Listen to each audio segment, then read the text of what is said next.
Welcome, John, Adrian. Thank you very much indeed for coming in the middle of an incredibly busy time. It's probably going to get even busier, isn't it? Indeed. Should we start with what we've just heard? There's got to be a starting point for this. You could dive in anywhere. Joe Johnson, what do you make of that? John? So we know how much it hurt the Labour Party, that it was felt that David Miliband didn't trust Ed Miliband as the leader of the Labour Party. That was implicit. It came up in the focus groups all the time. You chose the wrong brother. And now you've actually got a brother denouncing his own brother, quitting politics to spend less time with his family. I think it crystallized the trust issue. It was hovering around, and it's now crystallized in this. And I think it's the kind of thing that cuts through because it is understandable, brother against brother. I think people will talk about this. I think that's absolutely right. And I think this issue of trust is absolutely vital. And Keir Starmer has been hammering away at this over the election timing. Yeah. He said that if Theresa May had told us that it was going to be October the 15th, we would have allowed it to go ahead. That's fine, because she was an honourable, regular politician. But this is an unusual man who lies about everything. So this issue of trust is something that the Labour Party can keep hammering away at, has decided to keep hammering away at. And this is a perfect encapsulation of this, fratricide, nothing better. But Joe Johnson's a pretty quiet, reserved guy, isn't he? He walked away from the cameras. He's probably not going to. But that's why it matters. Someone who speaks very little, when they speak, it has great weight. And I mean, Adrian's right. This thing is hovering around. You know, there's been attempts to say Boris lies, or he doesn't go on the radio. He can never answer the question, how many children have you got? There's something suspicious about him, but you have to crystallize it in a way that the public go, oh yeah, I get that. And fratricide, that, oh yeah, you don't need to explain it.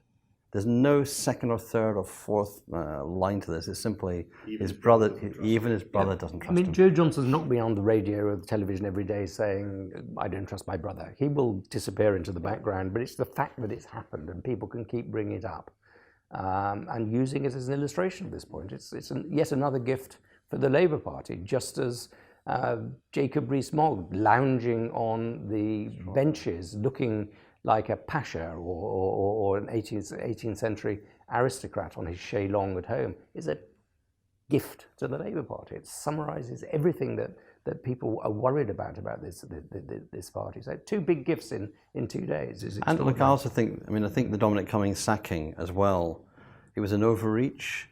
And nobody knows who employs special advisors. Nobody knows this woman. But the notion of a young woman having her phones taken off her being escorted out at number 10 by an armed police officer, it feels like there's an imbalance of power there. And it's not symbolic enough, but what you feel is, I don't trust these people, yet they're in control of something really serious. Are they taking it seriously?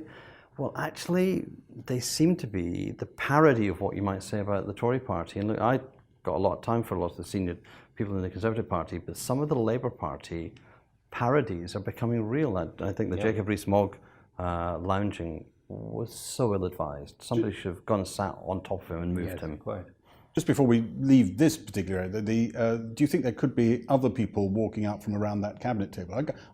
I'm not sure I can remember someone walking out from a cabinet table quite so quickly, but there probably are examples. Boris Johnson's only been there a couple of months. Do you think other people are uncomfortable around that table? I think that the next shoe to drop is the cabinet. I mean, people have seen people have seen Remainers or soft Brexiteers leaving, but I think the cabinet contains a lot of people who are hardcore Brexiteers and are on an ideological mission, but it also includes people whose names I won't mention, who are very nervous about this project, who are very nervous about a hard Brexit, both because of the economic damage that it will do and because of the political damage that it can do. It also contains people like Amber Rudd, who are very much soft Brexiteers, and I think they're very nervous in there,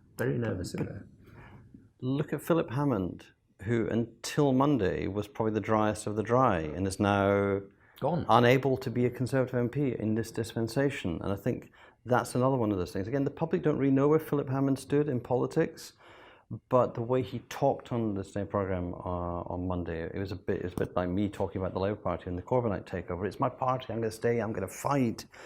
And I think there's a lot, I'm picking up from my Tory contacts, a lot of uncomfortableness across the parliamentary party, the Tory party, about all of these people being chucked out of the party, all these people being unable to stand in an election, a sense that this has gone too far.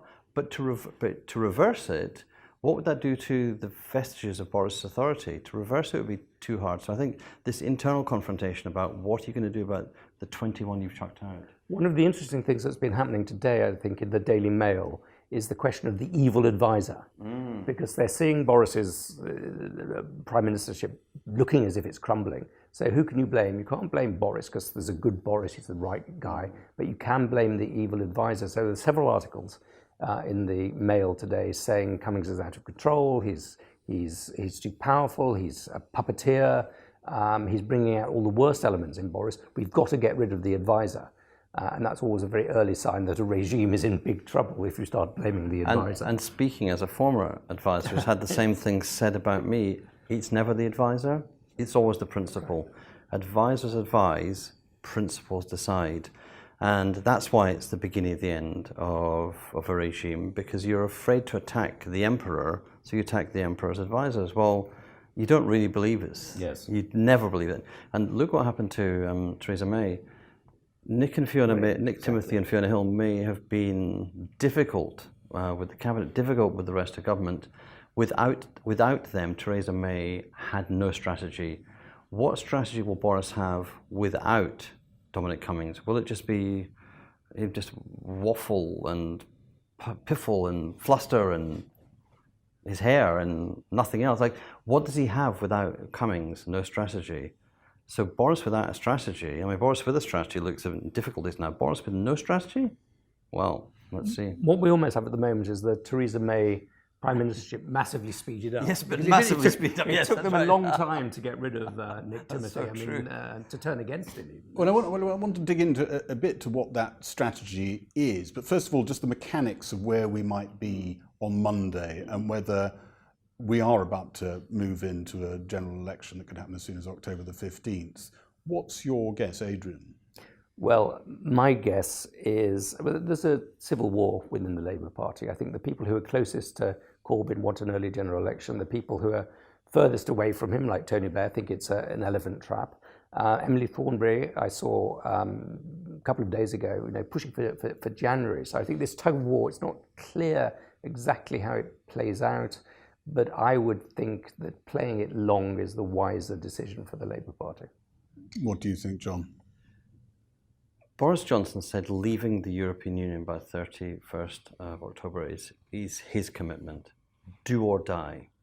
He then is now saying to the Labour Party, do you want to help me do that? Yes. And the Labour Party going, we'd rather help you die. This is the problem. You say do or die, and we go, do you know what? We're your opposition. We're your opponents. We genuinely don't want to help you. So should we do it the day after? Should we do it 2 days after? 3 days after? Because if we want to take no deal off the table, the best way to do it is to do it in a way, well, we can't trust you, so therefore we put trust on the table. The only way to make sure no deal doesn't happen is to make the legislation be enacted, then maybe to get the extension. We're going to do all these things. We're going to set a set of tests for you, and we're running the clock down. And it's turning, in a funny kind of way, turning Boris Johnson's weapons against him. He wants to run the clock down. Now that's being turned on him.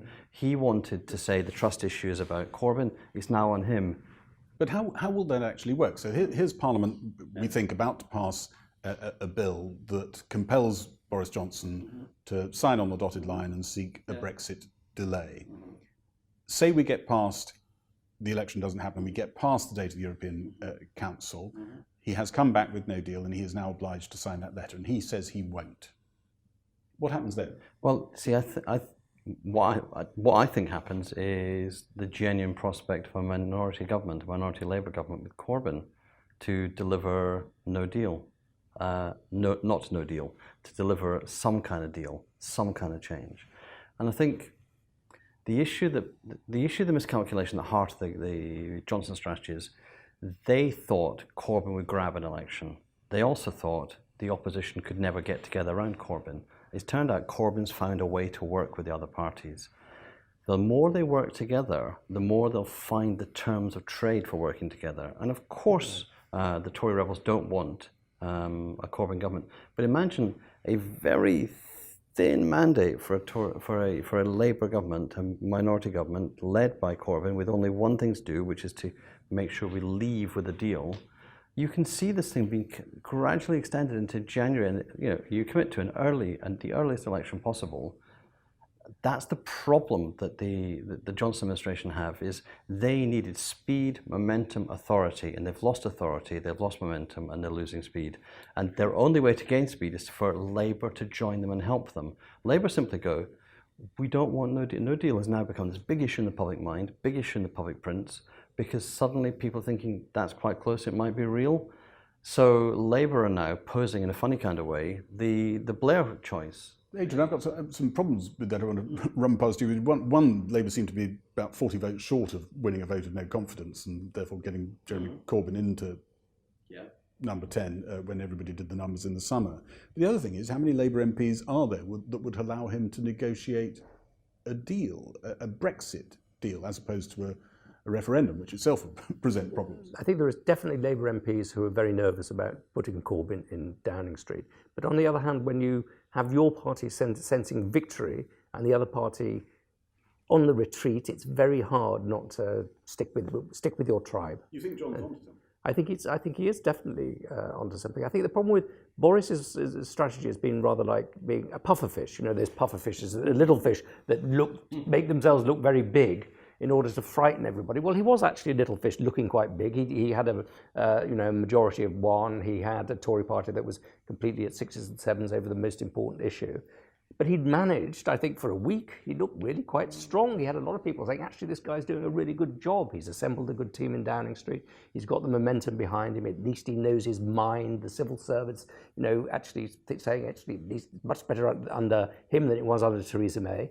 So it all was a big confidence trip by this pufferfish, and suddenly it's gone. The fear is gone. It looks small. And because of that, the Labour Party is gaining self-confidence, momentum, and a real sense that actually we could do this. And bits of the Tory party are falling apart, under. collapsing. We'll probably have more people leaving before too long. You'd agree with John, there's quite a strong possibility that at some point, maybe just before or just after the European Council, Jeremy Corbyn is in number 10. Whether I agreed with John or not, I'm not certain I agree with him. I think not a lot of things are possible, and I definitely wouldn't rule that out. I mean, I think it's only a week ago that he looked as though he was onto a reasonable thing. I talked to one very senior Tory just before the prorogation who said, I'm actually coming round to Boris. He's doing quite a good job. Now he's out of the party. So I would say don't rule anything like this out. Certainly I wouldn't rule it out. Yeah. What I'm saying is there are more possibilities than are in the control of the government. The problem is, actually, the challenge for Corbyn and Johnson is this. Johnson is in office but not in power.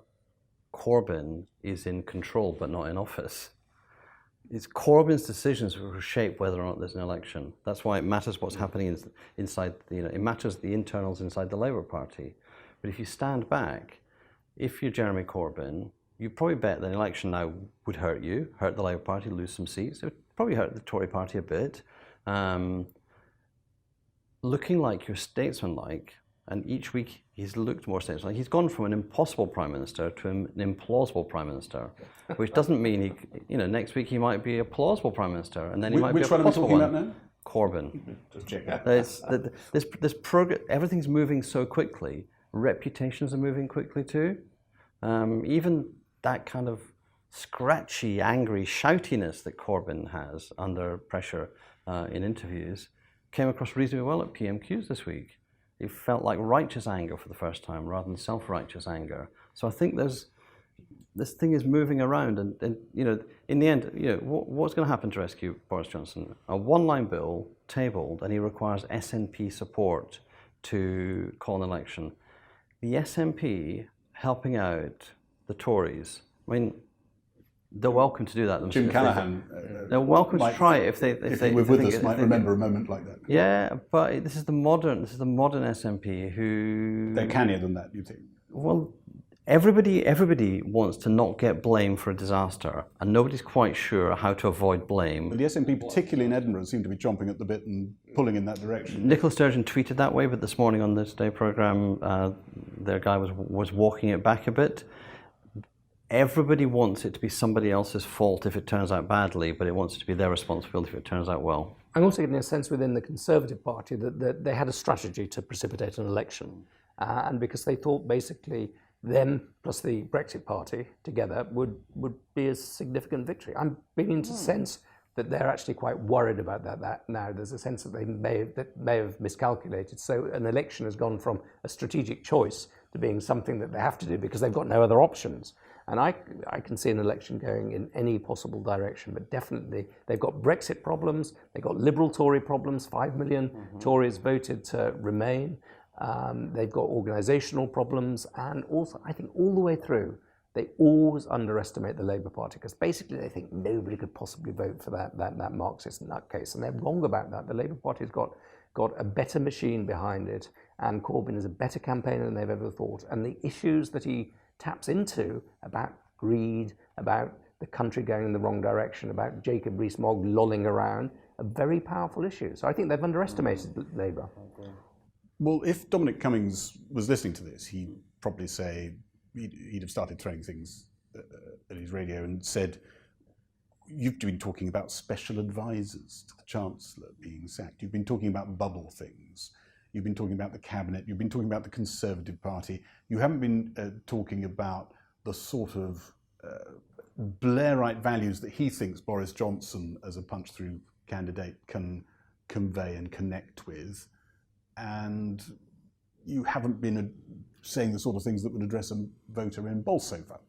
How much, you've written about this, John, well, you have as well, Adrian, how much is there something to the Dominic Cummings plan? Let's say he's a big fan of branching logic graphs. Well, let's imagine he does get his election and Boris Johnson pivots to try and talk about these other issues, pumping money into the NHS and the rest of it, big infrastructure projects. How would that go? So the biggest problem that he's got is Adrian's point, which is that every time Boris says putting money into the NHS, I would put up that picture of Jacob Rees-Mogg. I would just put that picture up and say, if you want a better picture of an old Etonian tough Tory than that, you couldn't find one. And it taps into every bit of concern the public have, which is they trust Labour to have the heart to invest in public services like the NHS. They don't trust Labour to have a hard enough head to do the money properly. They think the Tories have got a hard heart, but they're okay because they're hard-headed. The problem is if you think they're soft-headed, wrong in logic and where they're going, and hard-hearted, that's the worst combination. I think at the core of this, yes, Dominic Cummings is correct. There's an electorate to win, which is liberal on social issues in the south, which wants public spending on infrastructure, public spending on public services. Tough on crime. There's a core kind of set of Blairite, patriotic, proud of the nation, all of those kinds of things. But you've got to trust the individual. And the problem about saying this is a story about special advisors here or there, general public very rarely look at our world, the world I work in. Sometimes they get a little glimpse in. They got a glimpse in when Gordon didn't call an election. Gordon Brown was going to call an election and didn't. They suddenly got that man dithers about big issues. Suddenly they got a view of him.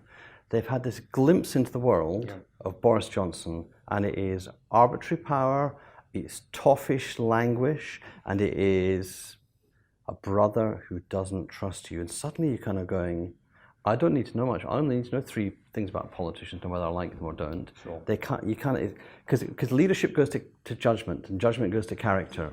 This is a repeat of the May strategy. Essentially, May thought that Brexit plus talk about injustices would deliver Labour voters who didn't like Corbyn. And she ate into that vote quite well in some seats. In some, obviously not enough. But here, and Boris simply thought, well, I'm more charismatic than her, which he certainly is. He thought, I can push the Brexit button harder than her, which he certainly can. I can push some spending buttons because we've got a bit more money than And Corbyn's a busted yeah, flush. and Corbyn's a busted flush. So all of that seemed to add up. But Corbyn is not as much of a busted flush as he appeared to be. And the mistakes which haunted Theresa May are beginning to haunt him as well. Divisions within the party, toffishness, which means that you don't win those northern seats because they're viscerally, they don't like people like Jacob Rees-Mogg and things like that. It makes it, exactly the same errors. And also this issue of trust, because they might say, Boris is a good chap, he has lots of girlfriends, he can drink beer, but actually, do we trust him to deliver on these promises? Would you let him babysit? Yeah, exactly. The 2017 election for me showed the South, London and South East, is much more like London and South East are much more like each other than we thought they were. So Canterbury goes Labour, Kensington goes Labour, very liberal, very anti-Remain, anti-Leave, pro-Remain. The North just hates the Tories. Carlisle, Stockton, Mansfield, but basically, people in the North have got a lot to get over to like the Tories. And Theresa May, she nailed it when she said they're the nasty party, and they've never quite rebranded fully. And I think nasty party, and then languid Jacob Rees-Mogg. But we've been seeing something else, haven't we? Because the ice shelf of the monolithic white working class vote has been cracking over a series of elections. Are you saying that there was the potential for Boris Johnson to do something here, but he's played virtually every single step wrong, or a different Tory, not Boris Johnson, might have done it? Was there a different outcome? No, there's a huge potential to remake the electorate, to regain, to reshape. Things are in flux. It's been 15 years, a decade and a half, since we had a proper majority government in the UK. So things are on the move. That is definitely true. A different strategy would have been better for him, but the scale of what is required for the Tories to reach deep into the Labour vote, and I can't help but feeling the Johnson government thought they were different from the May government because by acting differently, they wouldn't be a weak minority government at risk from a small handful of voters. And it turns out you can't will yourself to be strong. You have to be canny if you're weak. And if you go in a hard strategy, you can't get back from where you've got to. I think also what Johnson wanted to do was combine social liberalism, which I think he feels personally, with big spending Heseltine-like projects, which he also approves of personally, with Brexit. And I don't think that's the formula that will work. I think there may be a formula that will work, but I think that's going full bore populist. You're getting much closer to the Brexit party and pushing a lot of buttons about political correctness, about the metropolitan elite, about the people versus the powerful, and actually playing some quite nasty politics. I think that's the only thing that can wipe out the distrust and that can wipe out the toffishness, the Rees-Moggery, and that can actually shift a big chunk of white working class voters to into the Conservative column. And I think that would make for very unpleasant politics. But I think they're running out of options, so they're being forced by their own incompetence down the Farage road. But another part of the triumph of the post-war consensus has been the shrinking of the working classes. Yeah. In 1994, the white-collar, monthly paid middle classes, the salariat, became the largest single class in British politics. They drove the rise of Blairism and New Labour. They drove the rise of Cameron, who made an accommodation to that. And what's left of the British working classes has a huge chunk, which is actually black and Asian. Here's where Johnson has a massive problem, which was exposed at Prime Minister's Questions yesterday. I don't believe he's a racist. He definitely pals around with them, and he pals around with their language. And the thing is, the British black and Asian working classes are not going to put up with that. There's no way of bringing them across. HS3 doesn't matter to you if you live in Manchester and you're Afro-Caribbean, because actually the racism matters. Even though it's anti-Muslim racism, you don't make that distinction. You don't go, oh, it's okay, it's a joke about the niqab and the hijab. And I think that's a real problem because, that goes to character. Boris isn't a detail person, so if in doubt, he tries to bluster or to joke or to bloke or his way out of things. And some of the language he reaches to is helpful for reaching the Farage end of the market, but it alienates another big part of the market. And we're full of these. I remember talking to David Frum once, who's George W. Bush's speechwriter, saying the American electorate was becoming like a group of magnets that you had to pull together, but you had to hold them together. They're trying to push against each other. Yeah. All the different groups you try to pull together to make a majority now also alienate each other internally. Pull them together and run for the finish line. And I think Boris is finding out it's not so easy. Go for the white working class vote by all means. One, it's smaller, and two, it's also black. That's a real problem. And you can tell he'd not thought of that. You can actually tell, oh, that's an interesting, yeah, he didn't have an answer yesterday in PMQs.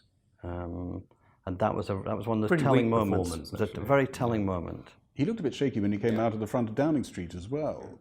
I agree with that. It's almost like he's getting unnerved about where things are going. You sometimes feel, but I'm sure he would refute that. So do both of you think an election is more likely after what is currently called the Brexit date? I think so. And maybe even quite a lot after? Not sure about quite a lot after. I do agree with that. But there is clearly a war going on within the Labour Party, and some people very close to Corbyn, I think, are itching to go. They just don't believe in waiting. But yeah, we'll see.